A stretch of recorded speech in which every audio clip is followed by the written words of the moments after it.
আপনারা ইতিমধ্যেই জেনে গেছেন, অনেকে জেনে হয়তো হতাশও হয়েছেন, এসএসসি সংক্রান্ত যাবতীয় মামলা সুপ্রিম কোর্ট কলকাতা হাইকোর্টের কাছে পাঠিয়ে দিয়েছেন। এবার থেকে এসএসসি সংক্রান্ত যাবতীয় মামলার শুনানি হবে জাস্টিস অমৃতা সিনহার বেঞ্চে।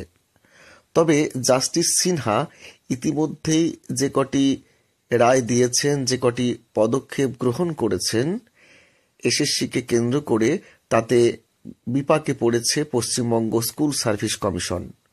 তড়িঘড়ি করে অযোগ্য শিক্ষকদের তালিকা নির্দিষ্ট তথ্যসহ দ্বিতীয়বার প্রকাশ করেছে কমিশন।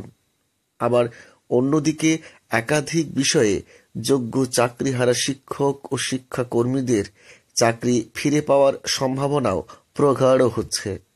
সব মিলিয়ে কি বলছেন যোগ্য চাকরিহারা শিক্ষক মৃন্ময় মণ্ডল?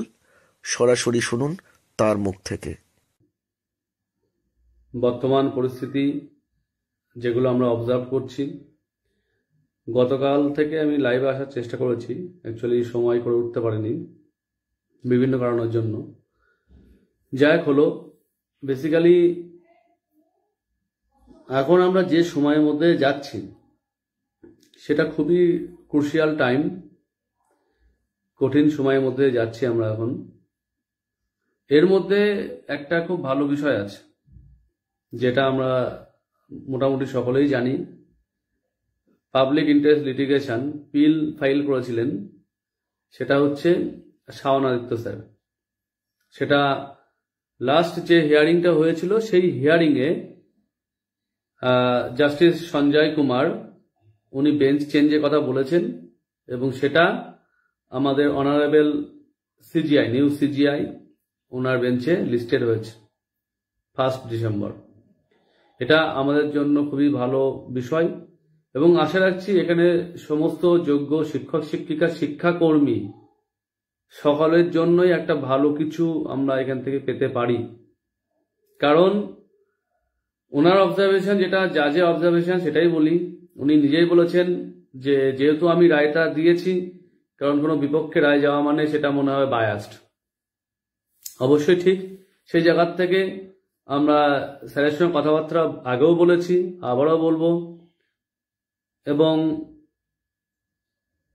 উনি কিন্তু অ্যাকচুয়ালি আমাদের পাশে যেভাবে দাঁড়িয়েছেন, ওনাকে হ্যাটস অফ। এই জিনিসটা আশা রাখছি আরো অনেকেই করবেন।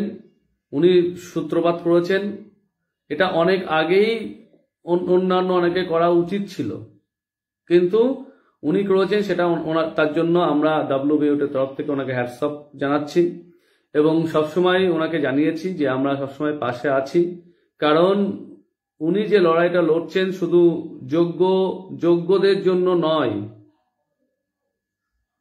শিক্ষক সমাজের জন্য উনি লড়ছেন। এবং যেখানে দাঁড়িয়ে যোগ্য শিক্ষক শিক্ষিকা যারা লাঞ্ছিত হচ্ছে, পীড়িত হচ্ছে, তারা কোনো অন্যায় না করে তাদের শাস্তি হচ্ছে, শুধুমাত্র কিছু রাজনৈতিক স্বার্থান্বেষী ব্যক্তি, তারা শুধু পলিটিক্যাল এজেন্ডা শুধু জাস্ট স্ট্যাবলিশ করতে পারে এবং লাশের ওপরে রাজনীতি করতে ভালোবাসে। রক্ত পিপাসু সেই সমস্ত ব্যক্তিত্ব তারা এইগুলো করছে, আমরা জানি কারা করছে।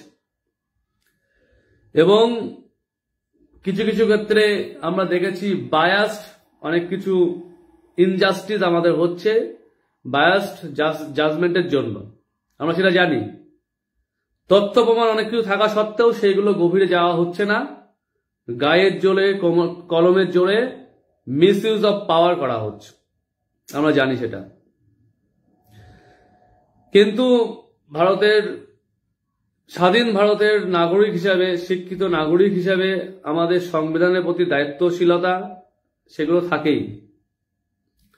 কিন্তু কোনো কোনো সময় অনেক মাত্রাতিরিক্ত ব্যাপার হয়ে গেলে তখন আমরা কিন্তু আলটিমেট অন্যান্য পথ অবলম্বন করার কথা ভাবি, এবং সেই সময় কিন্তু এসে গেছে, অ্যালার্মিং টাইম।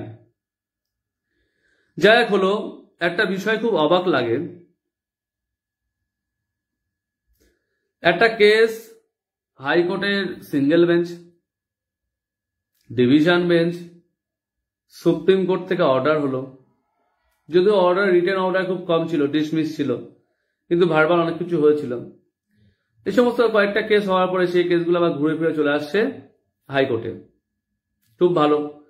ফ্ল্যাশব্যাকে যেতে ইচ্ছে করছে আমাদেরকে, ফ্ল্যাশব্যাকে যেভাবে ফ্ল্যাশব্যাকগুলো ঘটেছে আমরা জানি, সমস্ত বিষয় বিস্তারিত বলবো না।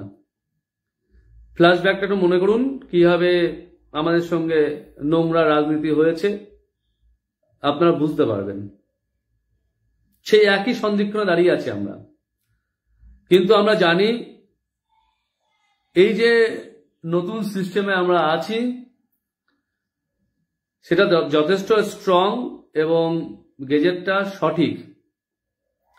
আশা রাখি সমস্ত লয়ার সেটার পক্ষে ভালো সওয়াল জবাব করবেন এবং সেখান থেকে ভালো কিছু আমাদের ফল আসবে, সেটা আশা রাখছি। আমরা চেষ্টা করছি যথেষ্টভাবে, এবং অনারেবল জাস্টিস অবশ্যই এই ক্ষেত্রে বিচারের মানে একেবারে তথ্য প্রমাণে গভীরে গিয়ে সঠিক বিচারটা দেবেন। কারণ আমরা আনটেন্টেড ছিলাম, আনটেন্টেড আছি, আনটেন্টেড থাকব। 10 নম্বর দয়ার কোনো দান নয়, বা কোনো বোনাস বা কোনো গ্রেস মার্কের ব্যাপার নয়। 2016 সালে কেউ দয়া করেনি, যোগ্যতা দমে কিন্তু আমরা পেয়েছি, যোগ্যতায় অর্জন করেছি। যারা এখন বলছে বিভিন্ন হোয়াটসঅ্যাপে ফেসবুকে লিখছে 10 নম্বর দয়া ভিখারি হয়ে চাকরি দিচ্ছে, তাদের লজ্জা পাওয়া উচিত। তাদের শিক্ষক হওয়ার যোগ্যতা আছে কিনা আমার সেটা কোশ্চেন করা উচিত আছে, বলবো আমি এখানে। তারা কি করে লেখে ভিক্ষার বিষয়টা? কারণ 2016 সালে আমরা যখন পরীক্ষা দিয়ে যোগ্যতার সঙ্গে চাকরিটা পেয়েছি, লড়াই করে পেয়েছি, সেই সময় সে ভিক্ষা কোথায় ছিল? তার মধ্যে এত দুর্নীতি, এত টেন্টেড ছিল, তার মধ্যে ফাইট করে আসতে হয়েছে। আবারও এই 2025-এ যখন পরীক্ষা হলো, এত আনটেন্টেড টিচার এত ভালো নাম্বার পেয়েছে, তাহলে এই সমস্ত কথাগুলো বলা কি তাদের সাজে? তারা তো হবু শিক্ষক, আমাদের স্নেহের ভাই বোন, ছাত্রছাত্রী। আশা রাখি তারা বলছে না কেউ ফেক অ্যাকাউন্ট করেছে, ফেক অ্যাকাউন্টের মাধ্যমে এই ভুল বার্তাগুলো ছড়াচ্ছে এবং আমাদের মধ্যে এবং ফ্রেশারদের মধ্যে একটা গন্ডগোলের পরিবেশ সৃষ্টি করছে। আমাদের যারা চেনা জানা ফ্রেশার আছে তাদের সঙ্গে প্রতিনিয়ত কথা হয় এবং তাদের কিন্তু আমরা যথেষ্ট হেল্পও করি, কিভাবে কি গাইড করি আমরা। এবং আমাদের স্টুডেন্টও অনেক আছে, তারা তো বিষয়টা জানে, যারা সত্যি বিষয়টা জানে, গভীরে গিয়ে ভাবছে, তারা কিন্তু বিষয়টা বুঝতে পারছে। কিন্তু ফেসবুকের ক্ষেত্রে যে কমেন্টগুলো আসে, বেশিরভাগগুলো অ্যানালিসিস করলে দেখা যায় ফেক অ্যাকাউন্ট থেকে আসে। সোশ্যাল মিডিয়া ডিসঅ্যাডভান্টেজ, আমার যেহেতু কম্পিউটার সায়েন্স আমরা জানি বিষয়গুলো। সেই জায়গায় দাঁড়িয়ে ওই কমেন্টগুলো আমরা কিছু কিছু সময় ওভারলুক করি, কিন্তু কিছু কিছু সময় আমাদেরকে দেখতেও হয়। কিন্তু এটা লজ্জার বিষয়, যদি সত্যি সত্যি ঠিকঠাক অ্যাকাউন্ট থেকে কোনো ফ্রেশার ক্যান্ডিডেট বলে থাকে যে ভিক্ষার 10 নম্বর, তার লজ্জা হওয়া উচিত কি বিষয়ে কোশ্চেনটা করছে। টিচিং এক্সপিরিয়েন্সের মানেটা কি সেটাই বোঝে না। আর 2016 সালে যখন আমরা ফাইট করে পেয়েছি চাকরিটা, এত দুর্নীতির মধ্যেও, এত আনটেন্টেড থাকা সত্ত্বেও, তাদের সেই বিষয়টা বোঝা উচিত। আর যে সমস্ত মানে বৃক্ষ তোমার নাম কি ফলে পরিচয়, আমার ছাত্রছাত্রীরা জানে তার সে টিচার কি। আলটিমেট হচ্ছে সে কোনো টিচারের যোগ্যতা মাপকাঠি বিচার করতে হবে তার ছাত্রছাত্রী, সে যত যাই হোক না কেন, তারা বলতে পারবে আলটিমেট কোন লেভেলে আমরা থাকি বা কোন লেভেলে আমাদের সেই শিক্ষাদানের ইয়েটা আছে। এটা কোনো গর্বের বিষয় নেই, সমস্ত শিক্ষক শিক্ষিকা এটা করে এবং সেই জায়গায় দাঁড়িয়ে আমরাও তো কোনো শিক্ষক শিক্ষিকার মাধ্যমে শিক্ষা নিয়ে এসছি এখানে। এই বিষয়গুলো তো একদমই ঠিক নয়। এটা কি কোনো পলিটিক্যাল এজেন্ডা মানে এস্টাবলিশ করার জায়গা নাকি? এটা শুধু রাজনীতি করে যাব, শুধু রাজনীতি করব, আর কোনো ব্যাপার নয়। নোংরামিরা লিমিট থাকা উচিত।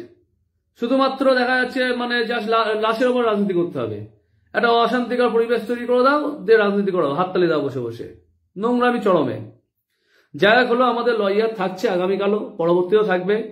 লড়াইটা অনেক দীর্ঘ হচ্ছে, মানে চক্রভিউ চলছে, গোলক ধাঁধা। আমাদের single bench, division bench, supreme court, আবার ঘুরে চলে আসলো সিঙ্গেল বেঞ্চ, আবার ঘোরো, রোল রোল চলছে আলটিমেট।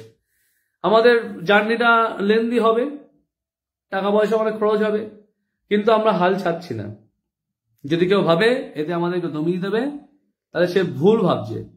আবার বিখ্যাত ব্যক্তির উক্তি আছে, all are frauds, you are only the fraud, you are only the fraud, that's why you are saying that all are frauds, you are nonsense. তার মানে আপনারা যদি পাবলিক মিডিয়াতে এই সমস্ত ননসেন্স কথাবার্তা বলতে পারেন, তাহলে আমাদেরও সেই রাইট আছে পাবলিক ডোমেনে এই কথাগুলো বলার। আপনার সেন্সটাকে নিয়ে আসুন, আপনার সেন্সটাকে নিয়ে আসুন। আপনি যথেষ্ট সিনিয়র, আমরা সম্মান করি, কিন্তু আপনার ননসেন্স বিহেভিয়ার গুলো সম্মানের জায়গায় থাকে না। আর রাজনীতিটা রাজনীতির মধ্যে রাখুন, আপনার রাজনীতির ক্ষেত্রে রাখুন, পাবলিক ডোমেনে নিয়ে আসবেন না এইভাবে। আর এটা বলার দরকার নেই, আমি তো আইনজীবী, আমি তো জাস্ট বলছি, আমাকে যেটা বলতে বলছি সেটা বলছি, এই সমস্ত চালাকি না করলেও হবে, আমরা বুঝি বিষয়গুলো। ঠিক আছে, সকলে ভালো থাকবেন, পরে আবার কথা হবে। আর একটা বিষয় না বললেই নয়, লাস্ট মুহূর্তে ফান্ডের অবস্থা ভালো নয়, বলতেও ভালো লাগে না বিষয়টা। যদি সম্ভব হয়, যদি মনে হয় কিছু হেল্প করলে আলটিমেট লড়াইটা চালাতে পারি, ভালো লয়ার দিতে পারি, হেল্প করবেন। আর যদি মনে হয় করবেন না, তাতেও সমস্যা নেই। একটা বিষয় বলি পাশাপাশি, অনেক টিচার কিন্তু রিভিউ ক্রিয়েটিভ করছেন না। তারাও তো অলরেডি পিটিশনার না হলো ফান্ড সাপোর্টটা করতে পারেন, আমাদের হাতটা শক্ত করতে পারেন। আমরা কিভাবে কি ফাইট করছি আপনারা জানেন, দেখুন, খবর রাখুন। ঠিক আছে, বিজ্ঞাপনে যাবেন না, অ্যাডভার্টাইজমেন্টে যাবেন না, যেটা হচ্ছে দেখুন। সকলে ভালো থাকবেন।